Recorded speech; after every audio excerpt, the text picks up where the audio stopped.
warahmatullahi wabarakatuh. Selamat pagi pemirsa. Bertemu lagi bersama saya, Resti Amelia, tentunya dalam Berita Aceh. Serangkaian berita aktual, tajam dan terpercaya telah kami siapkan untuk Anda. Berikut di antaranya.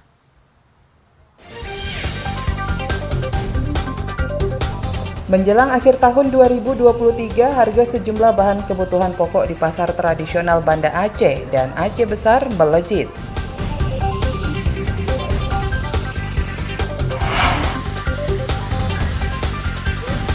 Material banjir bandang yang menerjang Kecamatan Trumon Tengah, Kabupaten Aceh Selatan hingga kini masih berserakan hingga mengganggu aktivitas warga.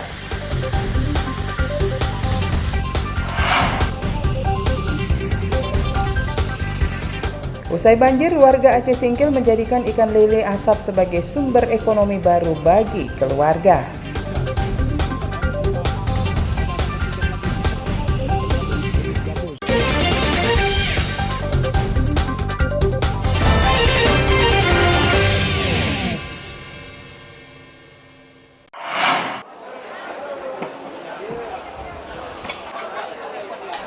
Menjelang akhir tahun 2023, harga sejumlah kebutuhan pokok di pasar tradisional Kota Banda Aceh dan Kabupaten Aceh Besar melejit. Kenaikan harga kebutuhan pokok sudah terjadi sejak awal November lalu, akibat melonjaknya permintaan mendekati libur akhir tahun. Beberapa komoditas pangan yang merangkak naik diantaranya telur ayam, minyak goreng, sayur mayur, dan gula pasir. Telur ayam yang sebelumnya masih dijual Rp42.000 per lempeng isi 30 butir, kini naik menjadi Rp45.000 hingga Rp47.000 per lempeng. Harga minyak goreng curah juga naik dari Rp13.000 menjadi Rp15.000 hingga Rp16.000 per liter.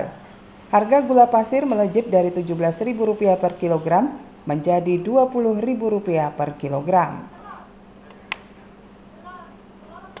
Kenaikan harga berbagai kebutuhan pokok ini dipengaruhi faktor cuaca dan masih adanya perayaan Maulid Nabi Muhammad SAW di Aceh, serta lonjakan permintaan jelang perayaan Natal dan Tahun Baru 2024. Untuk kalau kayak telur harganya awalnya meningkat, tapi sekarang udah stabil, nggak naik turun lagi. Kalau untuk gula kemarin sempat meningkat tinggi, sekarang udah lumayan, udah mulai turun dikit-dikit ya. Untuk hari ini 810.000. Dari sebelumnya 830. Pembeli masih sama kayak biasa.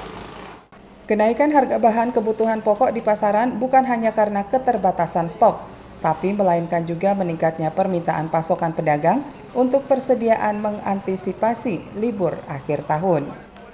Tim Liputan Aceh melaporkan dari Kota Banda Aceh. Mana ini bang lo?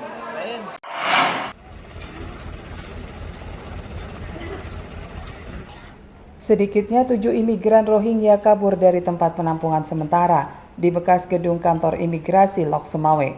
Kaburnya 7 imigran laki-laki ini diduga karena penjagaan yang longgar dan dugaan keterlibatan orang lain. Ketujuh imigran Rohingya ini diketahui kabur saat petugas akan membagikan makanan. Petugas kaget karena mengetahui jumlah imigran yang seharusnya 514 orang, kini justru tinggal 507 orang. Petugas sudah memeriksa seluruh ruangan dan setiap sudut lokasi penampungan. Namun, ketujuh imigran tersebut tidak ditemukan. Mereka diduga kabur pada malam hari atau saat petugas lengah. Kabag Prokopim Pemko Lok Semawe Darius menduga ketujuh imigran Rohingya ini melarikan diri karena adanya bantuan orang lain. Para imigran tidak mungkin kabur tanpa keterlibatan orang lain, lantaran mereka tidak mengenali wilayah sekitar tempat penampungan. Yang pasti dengan kejadian yang kabur ini kita sesali bahwa ada yang melarikan diri. Ini mengindikasi bahwa masih ada celah-celah pengamanan yang masih kurang. Jadi memang agak berat. Kemudian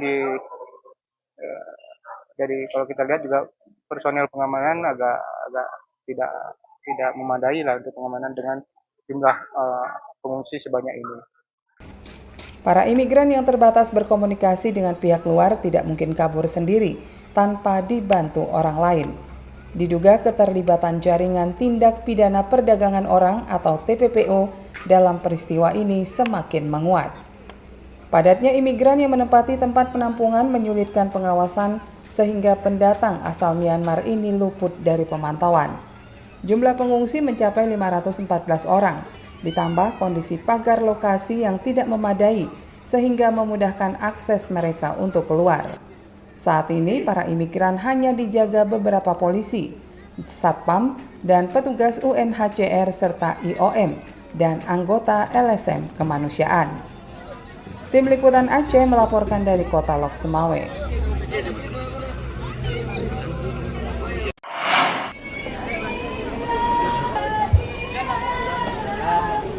Korban banjir bandang di Kabupaten Aceh Tenggara mulai mendapat perhatian pemerintah.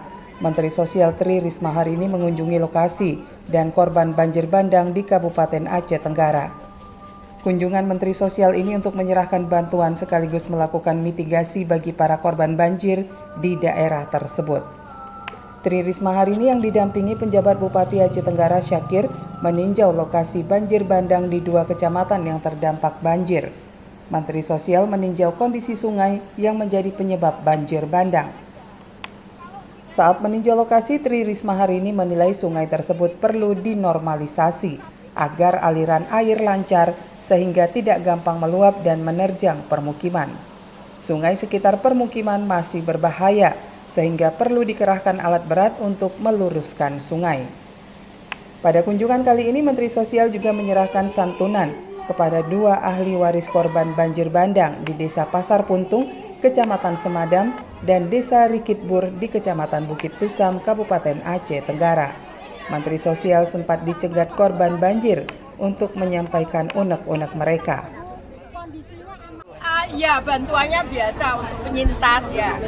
Ada makanan, kita udah tiga minggu.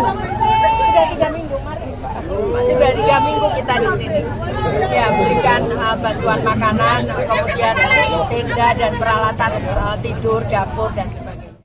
Sementara itu, seorang warga Desa Pasar Puntung, Marpujawati berharap bantuan modal untuk mencari nafkah lantaran tempat usahanya diterjang banjir.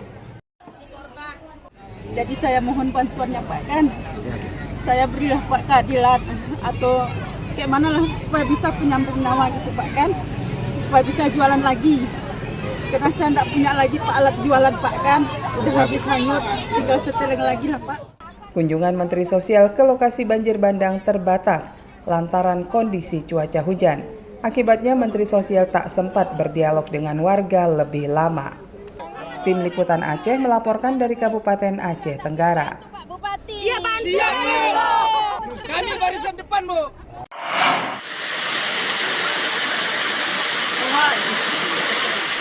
Banjir bandang yang menerjang Kecamatan Trumon Tengah akhir November 2023 lalu masih membekas. Sejumlah material banjir seperti lumpur hingga gelondongan kayu masih berserakan di permukiman dan jalan raya. Jalan lintas Barat Sumatera juga dipenuhi lumpur dan material banjir lainnya. Pengendara harus ekstra hati-hati saat melintas guna menghindari kecelakaan. Lumpur bekas banjir bandang menjadi pemandangan baru di kawasan Trumon Tengah. Lumpur yang menimbun badan jalan menyulitkan pengendara melintas lantaran licin hingga menyebabkan badan jalan menyempit. Petugas gabungan BPBD Aceh Selatan sudah berupaya menyingkirkan lumpur dan material banjir yang menutupi jalan. Namun, tebalnya lumpur menyulitkan petugas bekerja sehingga membutuhkan waktu lama dan biaya yang besar. Sampai hari ini seperti terlihat di belakang saya, pada wilayah pemukiman ini ada berkisar antara 80 sampai 120 cm ketebalan sedimen hasil banjir tanah longsor, sehingga kalau diupayakan penanganan pembersihan mungkin membutuhkan waktu lama. Sementara itu, debit air Sungai Trumon juga masih tinggi. Beberapa rumah masih terendam dengan ketinggian banjir antara setengah hingga 1 meter. Warga harus dibantu petugas menyeberangkan mereka dengan perahu karet untuk keluar masuk permukiman.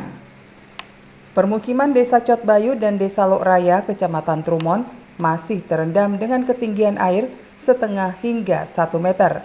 Sedangkan banjir di Desa Padang Harapan mencapai 2 meter. Banjir menyebabkan warga mengungsi. Di wilayah Trumon Raya pengungsi tak kurang dari 3.500 jiwa.